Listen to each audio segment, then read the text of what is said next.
Magandang hapon mga kapatid. Nais ko pong ipakita ito sa inyo, itong ating pag-uusapan, itong ating 1D. At kasi ito po yung pagkakasunod-sunod, no? Yung ating unang tinalakay ay yung apat na tuntuning espiritual na kailangan natin maintindihan. So, ginaanan po dun yung plano ng Diyos. Tayo ay mahal ng Diyos, yung plano ng Diyos. Then, ang tao nagkasala. Ano ang solusyon nung siya ay nagkasala? At sino yung nagbibigay sa kanya? Paano niya makakamtan yung plano ng Diyos? At makita rin po yung kahalagahan ng pag-ibig ng Panginoon. Ayun po, ito po yung ating pag-uusapan, new birth.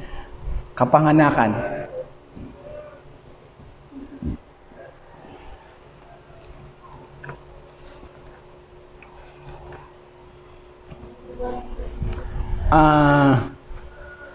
Dapat po natin makita rito na ang bawat Kristiyano ay kailangan ipanganak sa espiritual, sa espiritu, sabi rito. Ang katulad do kasi natin ay parang isang cellphone na kailangan siyang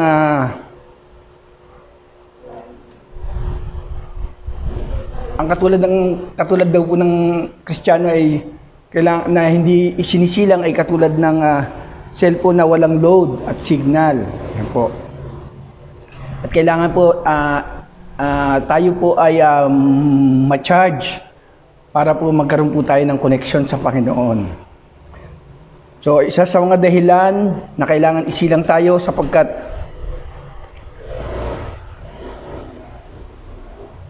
wala po tayong koneksyon sa Panginoon. Number 1 po, ito po yung binabanggit sa Ephesians chapter 2, verse 1. Man is dead in the spirit. Man is dead in the spirit.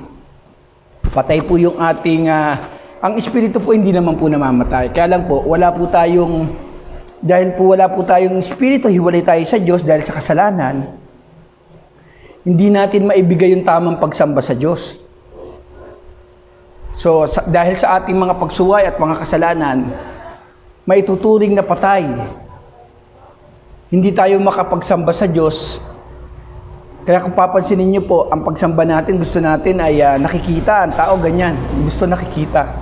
Ayaw nung hindi nakikita. Kasi nga, wala siyang spirito, hindi siya makasamba ng tama sa Panginoon. Kapag ang tao ay mayroong spirito, magkakaroon siya ng tamang pagsamba sa ating Panginoon.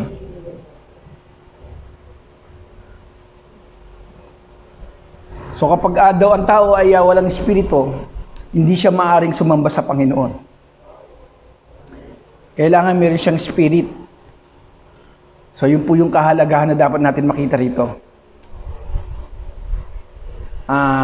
Kailangan magkaroon tayo ng spirit na galing sa Panginoon upang masamba natin siya. Sa pamamaraang spiritual. Diba sabi sa John 4:24, darating ang panahon na sasambahin niyo ang Panginoong Diyos sa espiritu at katotohanan. Kaya minsan hindi magkaintindihan sa pagsamba sapagkat sasamba tayo sa espiritu samantalang ang pagsamba ng nakasanayan natin ay gusto yung nakikita, hindi ayon sa pananampalataya. So tayo ay sasamba sa Diyos sa pamamagitan ng espiritu. Meron na tayong connection kung tayo ay magkakaroon ng espiritu. So isa raw sa mahirap intindihin o maunawaan na ang isang tao ay maunawaan niya yung mga espiritual na bagay. Kasi naiintindihan lamang ito sa paraang espiritual. So kung ikaw ay walang espiritu ng Diyos, sabi dito napakahirap unawain, intindihin yung mga bagay na espiritual na sinasabi ng Biblia. Ako niyo po. At sabi po rito sa letter D, ang tao daw ay magpapatuloy sa susundin niya yung kanyang desire ng laman. Kasi tayo ay walang espiritu, nabubuhay tayo sa ating katawan. Kung ano yung desire ng ating laman, pita ng laman o hilig ng laman, sinusunod natin. Kaya kailangan natin magkaroon ng espiritu para yung mapaglabanan natin o makaiwas tayo sa nasa ng laman at makasamba tayo ng tama sa Panginoon. Magpatuloy daw yung ating pagsamba ng tama kung tayo ay magkakaroon ng Espiritu ng Diyos. Okay, ulitin ko po tayo ay man is dead in the Spirit. So dahil yan po sa pagsuway. And then number 2, kailangan magkaroon tayo ng Espiritu para makasamba tayo sa Diyos. Ngayon, kung wala yung Espiritu, hindi tayo maaaring sumamba sa Diyos sapagkat hindi natin alam yung paraan ng tamang pagsamba. Kaya tayo ay sumasamba sa Diyos nang ayon sa ating hilig ng laman, yung pita ng laman. So mauunawaan lamang po yan kung tayo magkakaroon ng Espiritu, sabi diyan. At kailangan natin mapaglabanan yung desire ng laman. Kasi ang laman minsan na kasi ang kumukontra. O ito yung nagiging dahilan para hindi natin maibigay yung tamang pagsamba sa Diyos. Yung ating sinful nature.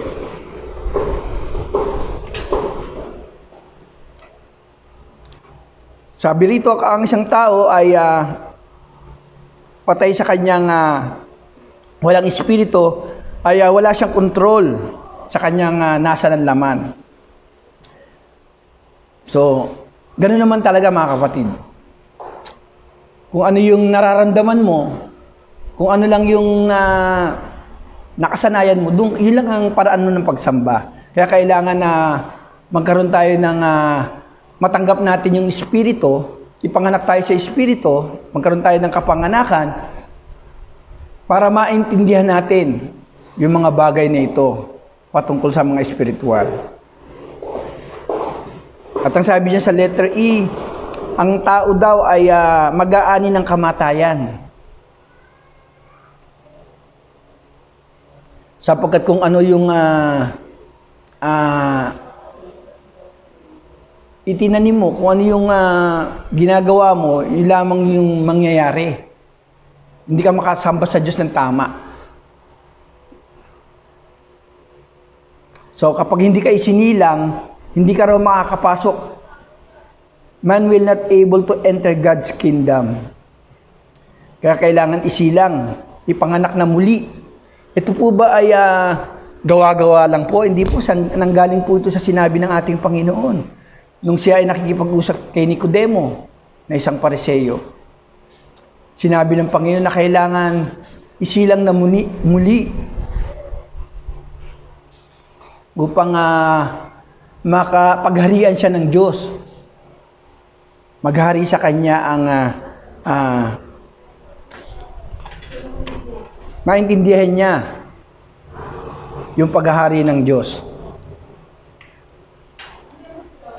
Sa John 3:3 po to John chapter 3 verse 3 to 7, nakalagay po yan.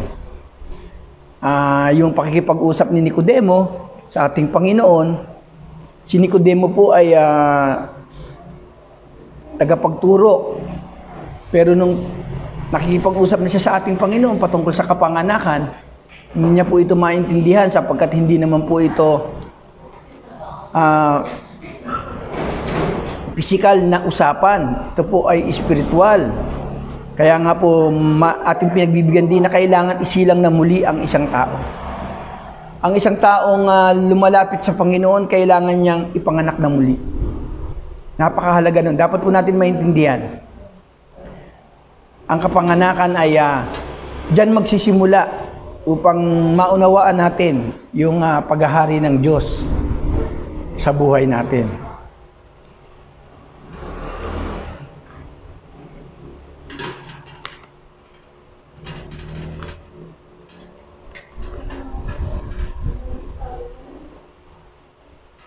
At ang sabi pa rito mga kapatid, ay ang isang taong hindi siya ipinapanganak sa espiritu ay malakas yung kanyang desire ng kanyang laman. Opo, kaya po wala kang kakayahan kundi sundin mo na lang yung ating pita ng laman, maging sunod-sunuran tayo sapagkat kahit sa pagsambay, ang alam natin ay yung kung ano yung karanasan mo, yun lamang yung maibibigay mong pagsamba sa Diyos sapagkat kaya hindi ka pa nga isinisilang o ipinapanganak. Kaya mahalaga mga kapatid, tayo po ay isilang na muli upang maunawaan po natin yung mga bagay na ito.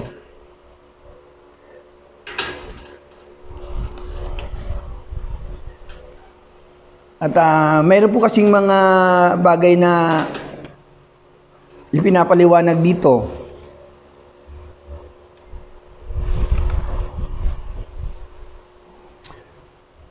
Sabi, tignan daw po natin yung, examine daw natin yung ating spiritual life.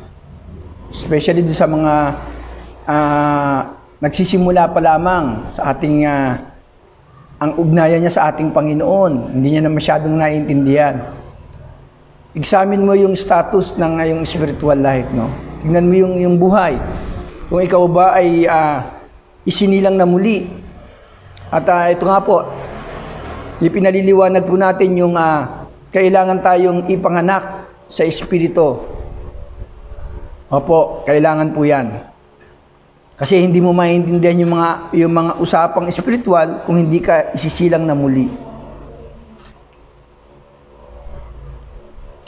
So magkakaroon po tayo ng prayer, sabi po rito, at kailangan po ng pagtanggap sa ating Panginoon bilang Savior at Lord ng iyong buhay.